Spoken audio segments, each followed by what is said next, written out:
అనంతపురం జిల్లాలో ప్రశాంతంగా ఎన్నికల ప్రక్రియ కొనసాగింది.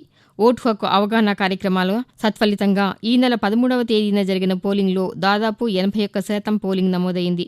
జిల్లాలోని కళ్యాణదుర్గం, తాడిపత్రి, అనంతపురంలో స్వీప్ ఆధ్వర్యంలో జరిగిన ఓటర్ అవగాహన కార్యక్రమాల్లో జిల్లా collector doctor V. Vinod Kumar పాల్గొని ఓటు హక్కుపై ప్రజలకు వివరించారు.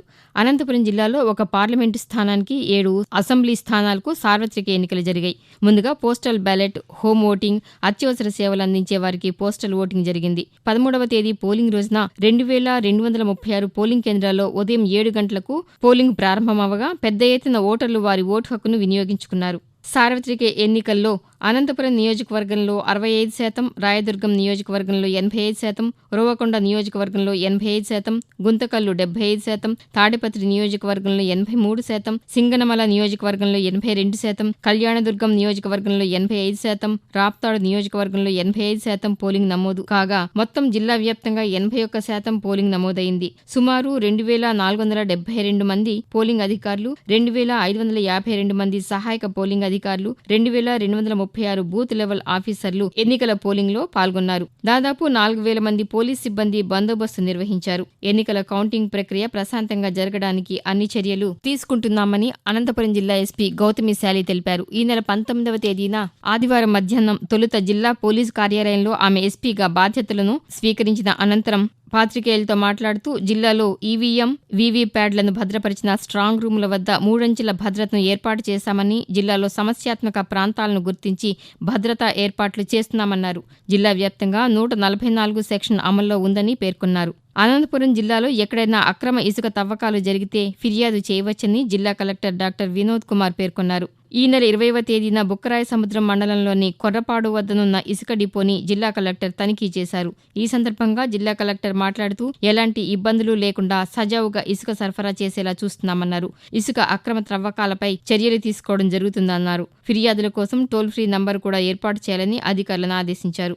డెంగ్యూ వ్యాధి నివారణలో ప్రతి ఒక్కరూ భాగస్వాములు కావాలని డెంగ్యూ మరియు మలేరియా నివారణ జిల్లా అధికారి ఓబ్రు తెలిపారు. ఈ నెల 16వ తేదీ గురువారం జాతీయ డెంగ్యూ దినోత్సవం సందర్భంగా వైద్య ఆరోగ్య శాఖ ఆధ్వర్యంలో జిల్లాలో వివిధ కార్యక్రమాలు నిర్వహించారు. ఈ సందర్భంగా జిల్లా మలేరియా అధికారి డాక్టర్ ఓబులు మాట్లాడుతూ సమాజ భాగస్వామ్యంతో డెంగ్యూ వ్యాధిని నివారిద్దాం అనే నినాదంతో ఈ సంవత్సరం జాతీయ డెంగ్యూ దినోత్సవంను జరుపుకున్నామన్నారు. ఇంటిలో ఎక్కువగా నీటి నిల్వలు లేకుండా చూసుకోవాలని, ఎప్పటికప్పుడు మురుగు కాలువలను శుభ్రం చేసుకుంటూ ఉంటే డెంగ్యూ సంబంధిత దోమలు వృద్ధి చెందవని పేర్కొన్నారు. జిల్లా వ్యాప్తంగా ప్రతి శుక్రవారం ఫ్రైడే, డ్రైడే కార్యక్రమాలు చేస్తున్నామని, రాబోయే వర్షాకాలంలో ప్రజలు తీసుకోవాల్సిన జాగ్రత్తలపై అవగాహన కార్యక్రమాలు నిర్వహిస్తున్నామని పేర్కొన్నారు. విద్యార్థులతో పాటు ప్రజలకు ప్రదర్శనశాలలు ఎంతో విజ్ఞానాన్ని అందిస్తాయని రాష్ట్ర పురావస్తు మరియు ప్రదర్శనశాలల శాఖ అసిస్టెంట్ డైరెక్టర్ రజిత తెలిపారు. ఈ నెల 18వ తేదీన శనివారం ప్రపంచ ప్రదర్శనశాల దినోత్సవం సందర్భంగా అనంతపురంలోని పద్మశ్రీ కల్లూరు సుబ్బారావు జిల్లా పురావస్తు ప్రదర్శనశాలలో విద్యార్థులకు ప్రదర్శనశాలల ప్రత్యేకతపై అవగాహన కార్యక్రమాన్ని నిర్వహించారు. ఈ సందర్భంగా రజిత మాట్లాడుతూ జిల్లా ప్రదర్శనశాలల్లో ప్రాచీన రాతియుగం నాటి పనిముట్లు, వస్తువులు, చిహ్నాలు ఉన్నాయని అన్నారు. ఈ ప్రాచీన చిహ్నాలు నాటి చరిత్రను తెలియజేస్తూ విజ్ఞానాన్ని అందిస్తున్నాయని పేర్కొన్నారు. సెలవు రోజుల్లో విద్యార్థుల తల్లిదండ్రులు, ఉపాధ్యాయులు ఈ ప్రదర్శనశాలలను సందర్శించాలని ఆమె కోరారు. గ్రంథాలయాలు విజ్ఞాన భాండాగారాలని అనంతపురం జిల్లా గ్రంథాలయం సంస్థ కార్యదర్శి రమ తెలిపారు. అనంతపురం జిల్లా గ్రంథాలయంలో నిర్వహిస్తున్న వేసవి విజ్ఞాన శిబిరంలో ఆమె పాల్గొన్నారు. ఈ సందర్భంగా రమ మాట్లాడుతూ చిన్నపిల్లలకు గ్రంథాలయాల ప్రాముఖ్యతను తెలియజేస్తూ జిల్లాలోని అన్ని గ్రంథాలయాల్లో వేసవి విజ్ఞాన శిబిరాలను ఏర్పాటు చేయడం జరిగిందన్నారు. ప్రతిరోజు ఉదయం 8 గంటల నుంచి 11:30 వరకు విద్యార్థులకు పుస్తక పఠనం, పుస్తక సమీక్ష, చిత్రలేఖనం, గణితం నేర్పించడం, యోగా వంటి అంశాలను ఉచితంగా నేర్పిస్తున్నామన్నారు. జూన్ 7వ తేదీ వరకు కొనసాగుతుందని అన్నారు. జిల్లాలోని పెన్నహోబిలంలో శ్రీ లక్ష్మీ నరసింహస్వామి వారి బ్రహ్మోత్సవాలు ప్రారంభమయ్యాయి. అనంతపురం జిల్లాలోని ప్రసిద్ధ పుణ్యక్షేత్రాలలో ఉరవకొండ మండలం పెన్నహోబిలంలో వెలసిన శ్రీ లక్ష్మీ నరసింహస్వామి వారి క్షేత్రం ఒకటి.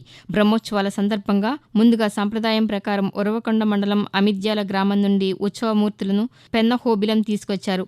పెన్నోబిలేస్ని దేవాలయంలో ప్రత్యేక పూజలను నిర్వహించిన అనంతరం మేళతాళాల మధ్య శ్రీదేవి, భూదేవి సమేత శ్రీవారి ఉత్సవ విగ్రహాలను పెన్నహోబిలంకు తీసుకొచ్చారు. ఈ సందర్భంగా ఆలయ ఈవో విజయ్ కుమార్ మాట్లాడుతూ బ్రహ్మోత్సవాల సందర్భంగా ఆలయంలో భక్తుల సౌకర్యార్థం అన్ని ఏర్పాట్లను చేశామని అన్నారు.